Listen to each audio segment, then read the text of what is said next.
2023 ఫిబ్రవరి 6 నాడు ప్రజాపాలన తీసుకురావాలి, ప్రజల దగ్గరికి వెళ్ళి వారి సమస్యలు తెలుసుకోవాలని ఆలోచన చేసినప్పుడు ఎక్కడి నుంచి ఈ పాదయాత్ర మొదలు పెట్టాలి అని చర్చ జరిగింది.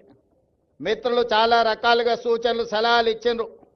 చివరికి నేను పెద్దలు వేం నరేందర్ రెడ్డి గారు ఆలోచన చేసి అక్కడో ఇక్కడ ఎక్కడో కాదు, మా ఇంటి ఆడబిడ్డ అయిన సీతక్క ప్రాంతం నుంచి మేడారం జాతర సమ్మక్క సారలమ్మ ఆశీర్వాదం తీసుకొని పాదయాత్ర మొదలు పెడదాం. ఒక సంకల్పం తీసుకొని బయలుదేరిన వాళ్ళు ఎవరు చరిత్రలో ఓడిపోలేదు.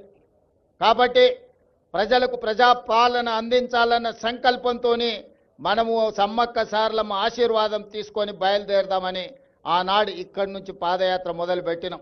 సరిగ్గా 2 రోజుల 3 రోజుల ముందే సీతక్కకు చెప్పినాం. సీతక్క అన్నది, అన్న సమయం లేదు, 24 గంటలు 48 గంటల్లో ఈ కార్యక్రమం చేయడం కష్టం అవుతుందేమో అని.